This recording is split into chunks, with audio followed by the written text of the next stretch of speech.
It's finally here, episode 5 of Muuguzi podcast by Muuguzi myself. And today I'm having a special guest, someone who's been working for a very long time. Been asking Muuguzi, we told you on the very first picture you're having a co-host. Where is he? Nawaletea the co-host, msikia sauti yake, msikia kuna story gani ya kuambia, and everything.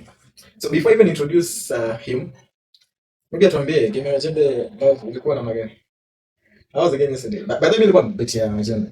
So, ukikuja hapa na stories ambavyo I'm quite sure we're not going to play along. I think yesterday you were more of a Babu Destroyer side. Unajua Babu Destroyer related that pathetic end, yeah, like I remember calling you yesterday and telling you that Mazembe is going to squash. And when you use emotions in terms of marketing, in terms of trying to attract people without putting in the work, what would you expect? But unajua sasa whoever had drawn the attention of different people in that fight alikuwa Mbavu. I couldn't say Majembe had drawn that attention. But Mbavu, all the way that we come away, all those sluggers niko nyanga, what did he say? Nyanga. Nimejaa nguri. Mbavu wasn't bad. I think he was trying to put bread on his table, considering his marketing skills. And I hope that they really paid off. Yeah, they did compared to what Mazembe was doing. Mazembe was putting in the work. Professionally was preparing for the fights. Okay. Well, Mbavu on the other end, I guess, he was more of marketing at the same time, pushing the popularity, the show, and so on. But at the end of the day, the winner to join line. Majembe. Nikwambia Unalima. Unachimbwa. Unajua both are lows, but I felt like maybe in professional boxing could give Majembe. That aside, today we're going to talk of something so interesting about 25 years old. Wangapi wako kwa mpenzi, how is life taking you, and what are these responsibilities? Unahitaji kuwa as a man or as a girl or as a woman in that relationship? What are these kind of responsibilities you'd be wishing, or are we expecting of you to be doing it? And before we dive into that, maybe I should introduce my co-host. Huyu ndo jamaa tutakuwa naye the concurrent episodes of Muuguzi podcast on life beyond 25 years old, on life issues, and yeah. So they say, if I find introducing you a man to another man, mama. Of course. So I'll give you a space to introduce yourself, and for that, I'll give you an applause. Thank you so much. Thank you. For those that have not seen me before, and for those who have not been able to join the live, we should have some lives during the nights, and often we usually have the lives. Yeah, every day from 8 p.m. to around 10 p.m. Yeah, I've been able to join those lives, but I've not been able to appear on either of the podcasts that have been the previous 4 episodes. For those who don't know me, I'm Julius Diof, and I'm the co-host of the show. Msikoma mashangaa mbona ni jitu anaongea pole pole. Unajua people have different personalities. Kweli. But I got a story. Ndio tunaanza. So this is our first episode with him, and it's all about responsibilities in relationships. What is this that the society wants of you? What is it that even the Bible have a reference to whatever responsibilities of a man and a woman in relationships. And yeah, so that is it. So, Julius, yes. Nikute dio kama nipite wana mbisi ama nikute wa mumuli, whichever ni the choose and be comfortable with, Yeah, so we're just getting started, and yeah, let's get into it. So, yes. Last I checked, you were busy in saying, "Hey, Mama, I love you so much. I'm doing. How are things over there? How are things in love life? What else you got to do?" Let me begin by saying, thank you for using the reference. Last time we checked. When you've met sijakuwa of close contact, so last time we checked, lazima kitumika. Life has been up and down. In terms of relationships, I guess things have been happening. So beyond 25, the big question beyond 25, in terms of relationships, in terms of our expectations, in terms of what part are we playing in terms of relationships. And here we are. Let's dive into this. Najua leo umetupangia hata kama you're going to give it in a way that is explicit and maybe raw. It's a lesson learned. Virtual. So maybe the first question I have for you today is unajua mwanaume anafaa kufanya nini kwa relationship, like what should a man do and what should a woman do, like generally, like from a general perspective? Well, it depends on the type of relationship you're having. So in terms of relationships, the type of relationship you're having, there are those who are there for the sexual part, the pleasure part. There are those who are there for maybe building a family. Yeah, sure. And most of us are there for sexual. I'm sorry. Why do you say most of us? I'm sorry, not sorry. But that's the facts. I think most of the people. Because I generally think if you're saying most of us are there for sexual satisfaction, a relationship can never work without a sexual satisfaction. When we're talking about relationships, when you say about sexual part, I don't think that any relationship can be able to maybe function without the sexual part. I don't think we could be able to grow in terms of what's the right word to use.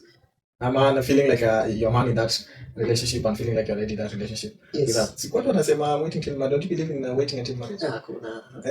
Easy. Usiseme ni jamba, people are actually working on that. Hiyo ni jaba. I think that used to happen. That used to work in our generation. So you say, But in the current generation that we are in, there are those expectations that men usually have towards women, and those expectations that women have towards men. As a man, when looking for a lady, there are those things that I'm expecting to find in her, to find in you, to say in you that maybe you are good at something or you're not good at something. I cannot be using maybe judging you in terms of you're good in bed if you're not being able to engage in sexual activities, and you cannot be able to engage in sexual activities if when you want to say you're waiting until marriage. So that when saying until marriage, it wouldn't really apply in this case. So what happens when you're in this relationship and you've never had this sexual contact with your partner, then all of a sudden something happens, you end up in marriage, then you find out that she's not a virgin that's how you expected. In that case, that would be a loss. Because let's just be sincere. When getting in a relationship, there are those things that you usually talk about. So, have you been how the previous encounters? No previous encounters. Unajua hii kweli? Or what's your body count? As much as people don't really like answering the question, but that's a question. That's a very personal question. For me, I won't answer. Of course, you're getting into a relationship, and anything that's personal to you should be personal to me. So whatever you're doing, I should be able to know that you've done this, and this is what is expected from you. Okay. Nisije nikasema this girl is a virgin. Then a sudden things happen. Unazama ndugu yangu. So on and so on. And thank you for that. And then maybe I should just say, I know you're not a lady, but at least you have this overview. Whatever ladies are really expectful in relationship as a man to this different person, a man, and maybe I will help in answering that because as you said earlier, there are different kinds of relationship. And kuna zile relationship. I've heard someone say, "Do you have an open relationship?" Yeah, there is an open relationship, but in most cases, from what I understand, in an open relationship, the lady or the guy is able to do anything else that you could be able to do in a relationship without the other part feeling maybe offended. So in case maybe you are dating a lady, you can go and maybe see another lady, a different lady could go and having, and the main lady that you're having will be having a problem with that. Also, will you classify that as a relationship? Because I guess a relationship is where two people come together and say, we are getting this life of ours private to us only. And maybe decisions being made. Maybe if we could look at the definition of a relationship, from what you've explained, once a person, there's those interpersonal relation, and what's the right word to use? How you coexist between the two of you. Yes. Okay. So when you're talking about relationships, what do you say? I was asking you the definition of an open relationship because I guess when you're stepping into a relationship like you and your girlfriend, or me and my girlfriend, there's some things we can't really do as a maybe I did this and this and I don't expect you to feel sad about it. Or maybe even you at your end, you definitely not feel guilty about anything you've done. There's a stage in life whereby you feel like enough is enough. There's a stage in life where you feel like I shouldn't be too invested in something. If I was to try to answer your question about open relationships, I think that people who are not in there in terms of prioritization of their needs, that's when they decide to be in an open relationship. In this case, I'm saying mostly for people below the age of 25, most people are there for sexual satisfaction. Sexual satisfaction. Not only satisfaction or merely satisfaction, they're there just for the sexual part of a relationship. So they tend to choose an open relationship because they're able to explore. They're able to explore from 1 to 3. How does it feel to have Andrew? How does it feel to have muuguzi? And different personalities at that particular time. Exactly. So that's where the open relationship comes in. Also, on the other lady's part, maybe the lady is like, oh, you're my guy, yes. But in terms of providence, you're not able to provide. I, as a lady, I can go maybe try to explore and see if I can really come and see if I can provide for you. But for me, I can at least try to look for someone else who will be able to provide. I think that's more of an open relationship. That's more. I think that's what it entails. So it does exist. It does exist. It does I'm exist. just thinking of myself, finding myself in such a kind of a relationship. Okay. So you've gone outside, you've explored with someone else, and you're busy telling me, hey, this affair. Okay. The position is quite comfortable. But trust me, as a person who has So unamaanisha mambo ilishaiva na hivyo. as a person who has been able to be in an open relationship, Yeah, I so guess unataka that open. actually is the best spot to be in because you have a variety of options to choose from. So hii mambo yetu ya kujifungia kusema I'm only constricted to one person. Do you think is a myth? That also is another part. Is another discussion when you're talking about being committed to a single person. You know that entails a lot of things. You can talk about trust. You can talk about goals. You can talk about. But in open relationship, I don't think you'll ever get that chance. Because if you're telling me, I can really just walk out of that relationship and say, man, huko nje kusema I'm going to do something, and maybe you won't feel any kind of a thing about it. And that's why I told you that in an open relationship, you are not really invested in terms of feelings. You're not really invested in terms of your time. You're just there coexisting. So that's the only thing. So are you living together, or maybe you can't be living together? You can't be living together. You can't living together in open? Yeah, you can be living together but in an open relationship. Well, you've never heard of stories whereby a guy is in the house, the lady and the flat, maybe to look for food for him. The guy doesn't care about what's going to happen. He's only concerned with the lady is going to come back with something for sustainability. And also, it also applies, it does not only affect the ladies' part, but I think ladies are more vulnerable in that position. Because ladies, okay, men, when on the other hand, they can also be part of a relationship in a way. Because in terms of relationships, biblically, they usually say your role as a man is providence, right? Actually, that's a biblical reference of how responsibilities between man and woman are divided. I remember back in was it ilikuwa tunasoma Genesis. Ama before. Hapo CBC sasa so it for hapo hivyo unapata SRE teacher is coming to class and say, what are the few roles of a man that was stipulated in Genesis, the very first chapter? The role of a man is to provide. The man will toil and feel all those kind of impacts to provide for the family. And the role of a woman was to care for the family. But I remember there were two instances. There's an instance in Genesis, they said the role of a woman is to procreate. And then there's another instance where they said the role of a woman is to offer company or a companion to a man. Yes. So which is going hand in hand with the modern society, like societal expectations of how providence and roles of a woman actually differ, and maybe how this image applies. With the modern society, I don't think we can base our reasoning just merely on the biblical way, because you see the way people live in the ancient times compared to the way the life is at the moment is not the same. Mambo ilikuwa hunting and gathering. And when you're talking about hunting and gathering, the ladies mostly were supposed to be gathering, and the men were supposed to be hunting. As much as it was a joint. Okay, men could hunt and gather, women could stay back at home, give birth, take care of the children, take care of the homestead, do the cleaning, bring up the babies, teach the children on their roles, and then later on the core is subdivided. Maybe the boys go to the men, the ladies go to the mother side, and then the ladies would be taught that wewe kama mwanamke kazi yako ni fani, kazi yako ni kuzaa. But it has been applying. If you look at how parents were living, how our grandparents were living, the one thing about marriages was confined on the procreation. Was everyone able to procreate, able to bear kids, able to, other than whatever the biblical reference was giving, the companionship. If you are not able to say kids at that particular point, back in the early life of our parents, unapata hizi marriages zimesambaratika, even relationships zimesambaratika. It wasn't just about saying kids. It was more of if you weren't able to say male kids. Okay, as much as you're gonna grow it in the name that if you're able to say kids, but the goal was if you weren't able to say the kid. In the ancient society they used to say that wanaume ndio kigezo cha familia ama cha jamii. So if a woman was be able to maybe just say only ladies, angeweza kufukuzwa kutoka jamii. Kama mwanaume angekuwa na uwezo wa kufanya but it was happening. They were looking for here somebody who could just continue the procreation with the throne and the lineage. Now, the question was about expectations of a man or a lady, narrowing it down to gender roles. Yes.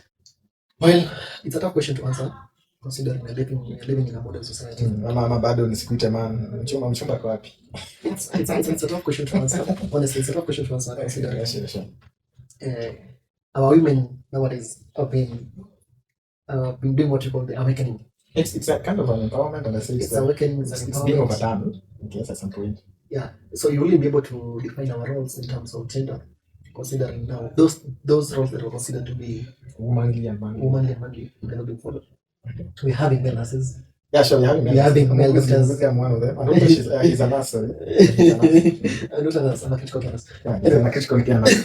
Huyu ukitaka matumizi ya kushughulikia vizuri with empathy, you can DM us. So we're talking of those roles, huh? It's really hard to define roles in terms of gender nowadays, because hata kwa mjengo, there's someone building a house near my place, huh? And I've been used to see ladies wakibeba mawe. It's a matter of providence. It's okay, kana hata tutafutia. That's why now we can't really talk about the roles without mentioning the part of needs.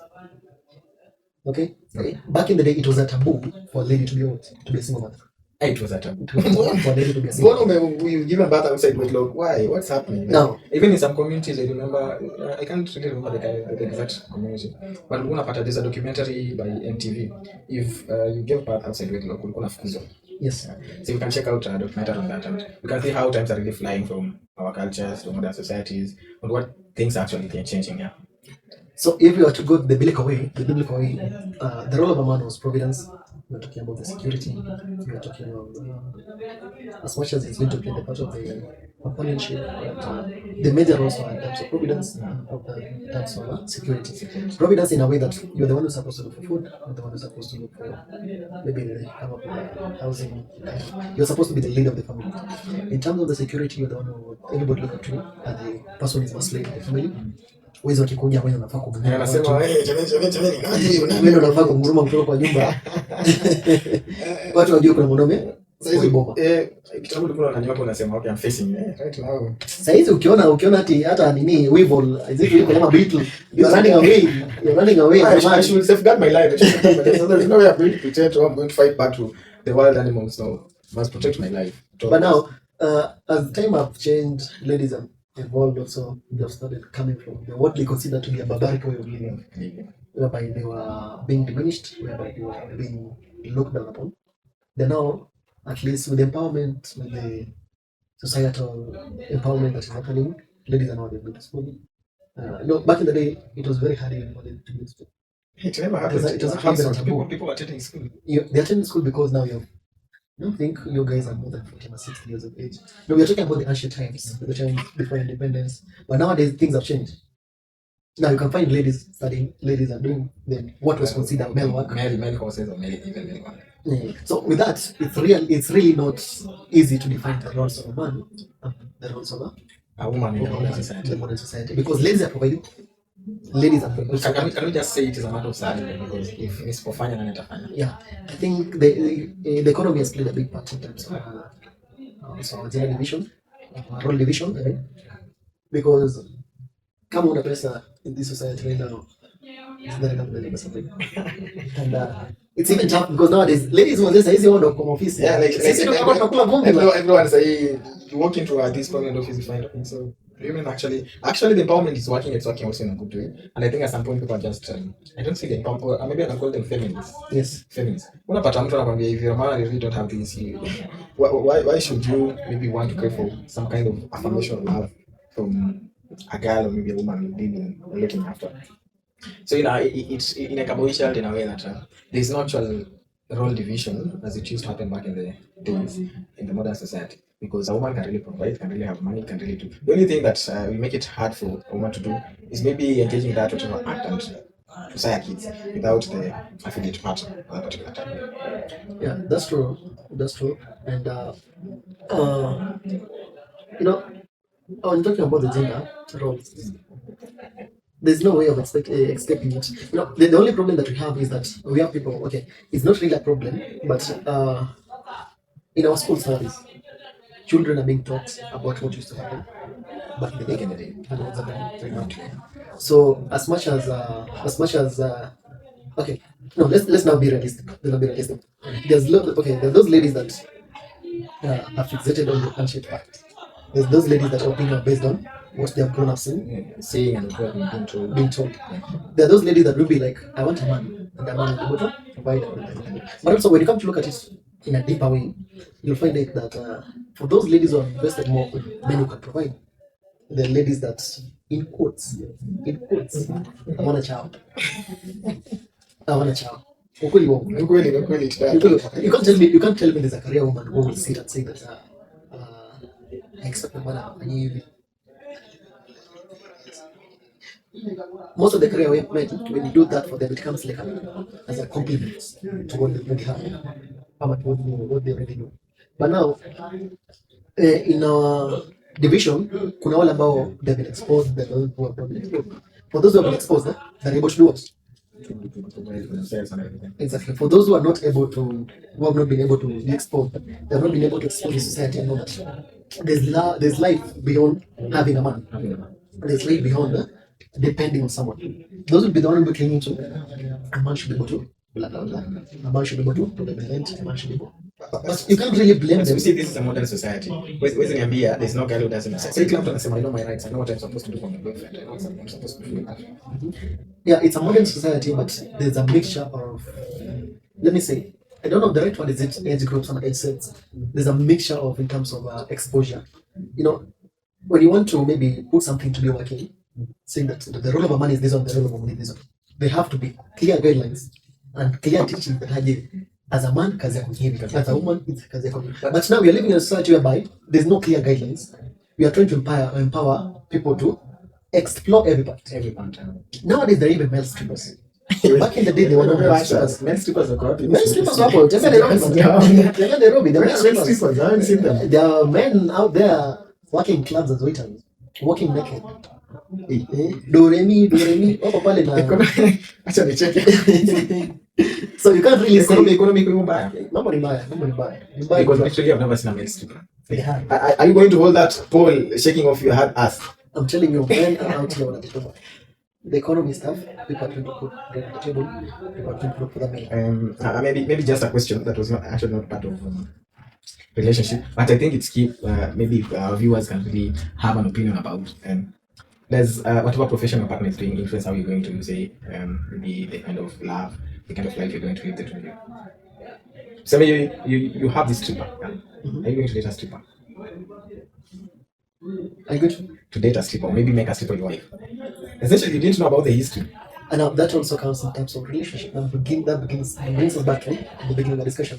There are those type of relationships that we talk about being in an open relationship, being in a other type of relationship. For those people who are in an open relationship, they may find that comfortable because they don't judge the man in what they're doing, what he's doing. They don't judge the lady in what she's doing. They're comfortable with whatever he's doing. But at the end of the day, the goal is providence. The goal is to tusikose chakula kwa nyumba. Tusikose kicheko. So now that now answers the question. Nairobi is teaching me a lot of things. Nairobi is tough because back in the village, kijana nimekuwa mtulivu, kijana niko kwenye mienendo, they call it. So you come to Nairobi and you see, I'm just hearing from my co-host, we have male strippers. Have you watched the movie Flani happened? This movie I've never watched it. There are a lot of movies. There's Beauty in Black and there's Pussy Valley.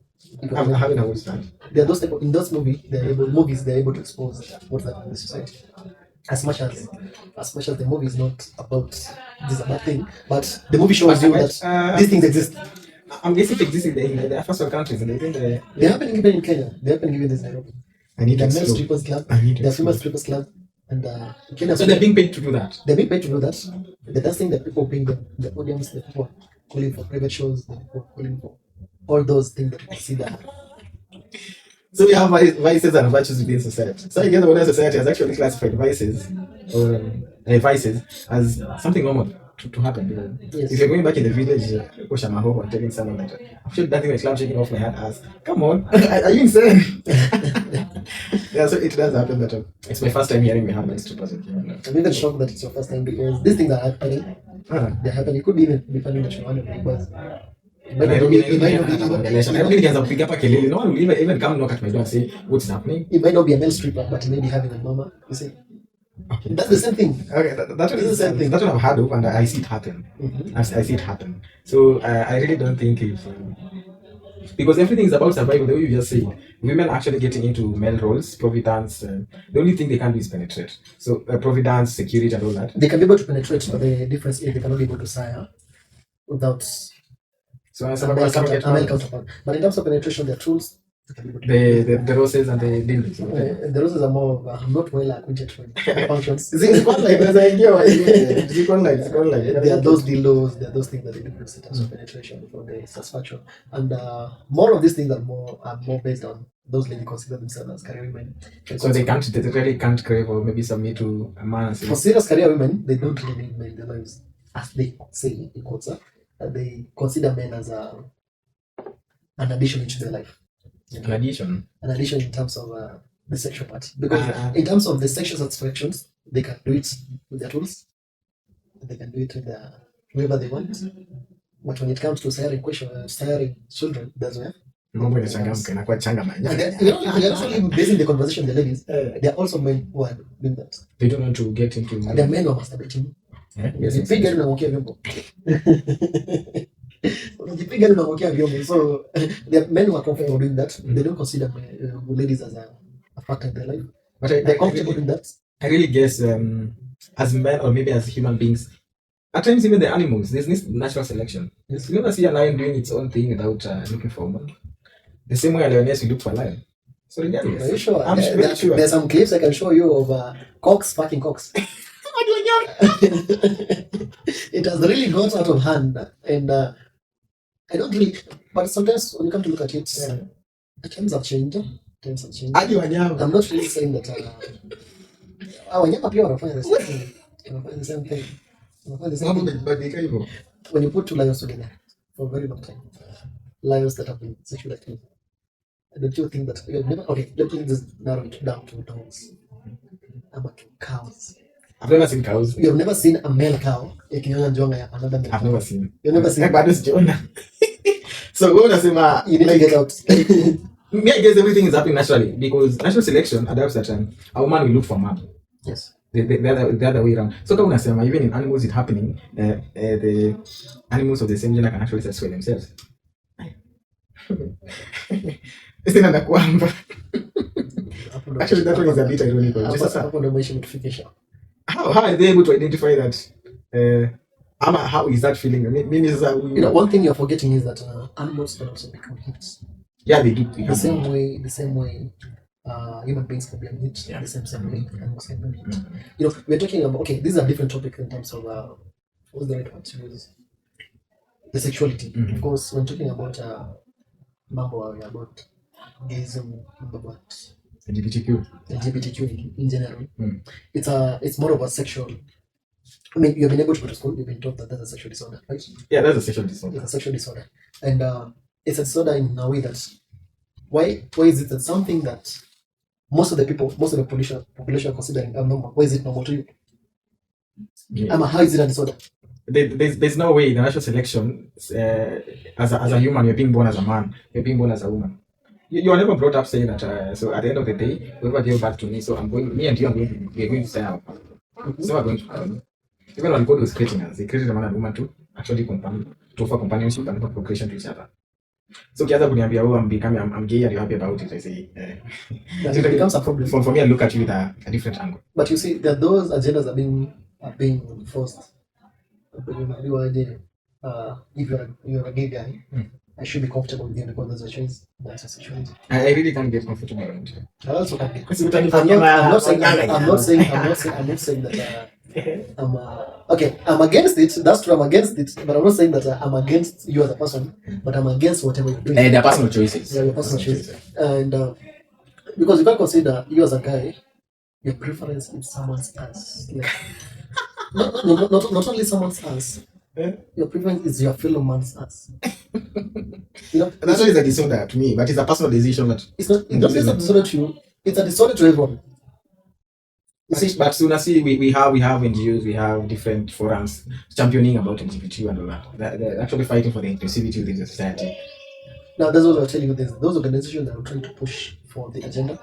There are those who are saying that there should be inclusivity in terms of services, whereby I reached even a point whereby there should be washrooms for gay people. How? There should be. So there's a male, there's a female. Now there's also one that should be put there for You see the way you should have the differently able people. So napata emotions are differently able. Now the LGBTQ team, or the LGBT group, they're saying they should be having those things, amenities to their disposal. So maybe how would be such an ideal description? Because it only means you're not attracted to women, you're attracted to men. So ukisema mnataka a specific kind of urinal, I'm trying to think of tutapata pia unanyesha. Ama how is a urinal going to seem like? See, definitely atasimama watu watamsoloma do that. I don't think the question will be answered by us. Unless you have a gay friend. Do you have a male gay friend? Well, I'm against that. They can be able to answer the question. Yes. Because generally, anyway, in a personal decision, that muuguzi as a person, kidogo say no to gazing. Say no kidogo to hamnazo. Kidogo hamnazo. LGBTQ. Yes. Yes. And that actually brings us to almost the last question of today's episode of what are these life lessons that we're actually learning about relationships, about how we should really act as a man? Because say up online, everyone is a coach. As a man, you should do this. As a woman, you should do this. And we grew up in families where we've seen mothers become better mothers. We've seen fathers provide for our families and every kind of a thing. Yeah. So what are these conclusions are we drawing between whatever our parents used to do and what the modern society is dictating? It's true. There's been an outbreak of coaches in terms of an outbreak. There's an outbreak of coaches. There's an outbreak of people who are considering themselves that they know it all in terms of relationships. And coming to look at it at the end of the day, it's not true. It's not true. It's not really that true because relationships, I think, it's more of a me and you. Actually, they are subjective. Yeah, it's more of what you and I can be able to achieve, to come up with, and then work towards, and what we can be able to do without thinking about the society things about us. As much as we have those virtues that the society is expecting us to be able to do, we have those things that the society expects us to be able to do. But you know, wanasemanga in Swahili they usually say you file whatever they say. But the point is, if you give your ears to the what people say, what people not focusing on and what people are expecting out of you, it becomes a problem. Most relationships have been failing, according to me. I'm not a life coach. I'm not a life coach. I'm not a relationship coach, and I don't want to be one. But at the same time, if you and I agree to be in a relationship, we should be able to come up with our goals, to come out with our expectations, we come up with what we expect to be doing. And you know that most people that act so impure in the society, in the relationship, they tend to be surviving for long, for those that, compared to those that act pure. Not mentioning names. Not mentioning names. More than your watu wanakuwa kwa relationship wa ladies and men, they're able to survive for long, considering but compared to people who would say that's so pure in whatever the modern society is doing. Let me give you a story. And I know she's going to watch this. She's going to watch this. She's going to watch this. So if you're a viewer, you know you'll be telling us. In case you watch this, as much as you may be able to relate. I'm listening. I'm going to tell the story. For a better part of last year, I got myself in a relationship with one of our Burima women. That was the last when I checked. I'm not going to mention the names. Actually, you know the person. I know you don't know the person. I don't want to say that you don't know the person. But you know, my life is kind of different, and the life of my partner was kind of different in a way that I will consider myself worldly. You're living for the moment. I'm living at the moment. I'm living as by what my expectations are, not as per what the big society or whatever. Society expectations or the political guidelines. Now, I had a chance to date a person who, on the other hand, was more into religion. I like saying more into religion because that was the case. But before we met, she wanted to look what would be. So the only problem came when one of us did was went against whatever you discussed. Not really went against. One of us aliamua in the relationship. So unamaanisha ulijaribu kuokoka kijana ama what are you trying to say? Of course, unajua sio mimi niliokoka. But nimeokoka ndio sikatai, but sio mimi niliokoka in the relationship. So you're divine. You're trying to say yes. The lady aliokoka and akaanza more of a controlling behavior. I could say that. I could say that. There are those days that I expect you to be maybe let's say Wednesday was our day, maybe our movie nights. Yeah, sure. But now Wednesdays are turning to be siku ya Kuingia Vespas. And it wasn't a problem at first, but it only became a problem when every Wednesday the other family go the same way. Okay. So you thought maybe it was just happening for this particular day. For this person, which is comfortable, but later on it comes. Shughuli zikachukua mwendo.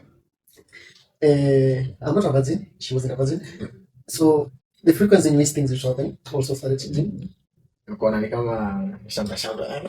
Things are changing. Jamani, nani analigongea bibi? And of course, the brothers in Christ started also having calls At night. And they could call, let's pray. They could call, let's have a prayer at 3. You know, it's very shocking that maybe umetoka kulema. Okay, umekuja ukalala 1. Then at 3, kuna mtu anaomba kwa nyumba. Listen, kuna mtu anaomba kwa nyumba. Unaamka tu. That's why wanasemanga, the moment you're stepping into that kind of a relationship, you're able to choose a life partner. Now, so wewe umezoea kusema unatoka club at that particular time one. So by 3 I'm presuming you'll be sound asleep. Yes. Like unajua if you have someone indoors who doesn't expect what you're doing, definitely she will try saying that ashajaribu kufanya hivi, maybe my husband is going to change. So are you trying to say that she was praying for me? She was praying for you. No. You know, you're getting all this wrong because I didn't say that I'm not prayerful. I'm very prayerful. I'm very prayerful. But I'm not going to make my prayers start to affect my daily living. Okay. You're really getting me. I'm not going to use the religion so that he could change how you've been doing your life. How I've been doing my life, how I've been doing my things. You know, people read the Bible and understand it in different ways. Okay? Maybe my virtue could be kindness, and I could be extending my kindness to everyone. Your virtue could also be kindness, but you're restricting your kindness to someone else. Some people. Okay? You are able to kusaidia wenye wanajiweza, you are able kusaidia wenye wajiwezi, lakini wale watu wenye there's a grouping, yani una bado kuna segregation pale. Okay, back to what used to happen. So my Murima lady, I'm actually sijakusanya kwa story. Started getting calls overnight. At 3 overnight 3 a.m. There's a group prayer. Come on, what's happening? You know the first person. It wasn't a problem, but now jamani, mbona uanze kupiga makelele kwa saa 9 usiku? Mbona siku yetu ambayo you need speaking in tongues. No. People actually conversing with them. You can't tell me up to this date you're believing this. Umesema religion is individual based. So exactly. if I'm going to believe, if I say but you can't tell me that every believer that is going to church nowadays has to say the same phrase in terms of speaking in tongues. You can't tell me one shakra baba, another person telling shakra baba, another shakra. I mean, when people were speaking in tongues, no one was able to understand what they were saying. Because I remember everybody was speaking their own language. But now this is like a script. It's like you're going to church, you've been taught wakati unataka kusikia roho imekushika. Now say these words. That's what is happening nowadays. Yeah? But anyway, the relationship had to end. Because now I was more of worldly compared to them. But I'm presuming the moment she agreed to get to relation with you, will you pretend you try to prevent this kind of a divine diof, so I don't have the time we were getting to a relationship, she wasn't that way. What happened? She changed on the way. Aliokoka on the way. Alimwona Mwenyezi Mungu ndani yangu. She was trying to save you. Unasema haijaruhusiani. The least she could have done is saving herself. Okay. What happened? I think the main deal that closed the relationship was the sexual part. Ukaanza kuona hapa. Let me ask you a question. I know you mentioned maybe a thing or two. The question: can relationship work without sex? I'll say it's subjective. For me personally, it can't. It can't. Because hata anasemanga who men really connect with you through what you do, what you say. If I'm not able to enjoy you physically, your body and everything, it's kind of just providing for my sister, nothing else. So for me, a relationship can't really work without sex. I could say the same, and I'm heavy on this actually. Sex, without sex in a relationship, then I don't think it's a relationship. See, in any way. Without sex in a relationship, there's so many coaches. There's so many coaches who say, I had as a coach who was having a relationship, but they never engaged in sex. And what happened at the end? Now, that also brings us back to what type of relationship they're having. Yeah, you go open. I guess it was a marriage. It's not about even being open, Amanini. There are those relationships whereby you're there for benefits in terms of, I want to feel that I have someone. Yeah. You know, as a guy, you could be having someone as your girlfriend, but not want to have sex with that lady. You're there for the security program. I've never been to that point, so I don't know. You need to work hard. You need to work hard. But the point is, relationships without sex is really hard to survive because I feel like sex usually brings you together. It's kind of a bond. Yeah. For me, it's Kind never of, about passion. as long as you're doing it with the right person, as long as this is something that you guys are talking about. Sex, men can have sex anytime. Ladies can also do the same, but unlike women, The contentment comes in you two are feeling the same towards each other. exactly. So, Kisema, I'm feeling I love you, you really mean it. It's not just about what you say. Yes, I do love this lady. So, we can really squash and smash. yes. Yeah, so literally, actually, that was a bad story. I'm sorry. So, You don't need to be sorry because and so is life. I'm trying to avoid your question, but okay. maisha bado inaendelea. Lazima maisha. So in case uko single hapo nje, So my purpose is single. nataka mtu barubaru. Kijana barabara msuli tigenya ngraba mingine. Actually, it's been a great episode. Thank you for coming today. Hey, because people have been asking, hey, Muuguzi, where's your co-host? Where's your diof you've been talking about? Very happy if you messed us out here, so you can give comments up kwa comment section. Let us see what he had to say about relationship, sex, and what expectations are there for men and women in modern and in our previous societies the way our parents are being taught. Yes. So this is the deal. And today has just been an introduction part. Yeah, sure. But we could just have the introduction without having a topic. Maziwa We look forward to maybe having better discussions. We're also trying out about the podcast and stuff. Yeah, sure. Don't really be hard on us. Sisi ni vijana tunasema kilicho moyoni. Things will be better with time. Things get better with time. Yeah, sure. So thank you guys. That marks the end of today's episode, episode 5 on the podcast on life lessons about beyond 25 years old. If you are personally ready to be featured in our podcast, comment on our pages, we'll be able to get in touch with you and we're able to make an episode come true with you because life lessons, they say, not life lessons, they say situations in life become life lessons for each and every one of us. So maybe your life situation can be a lesson to one of the viewers saying this podcast on this specific day on each different day. We'll be having our live episodes on each and every day from 8 p.m. to 10 p.m. East African time. From Muuguzi Podcast, we say where stories unfold and bye-bye. See you on our next 6th episode. Bye-bye. Toodles! Idio muchachos.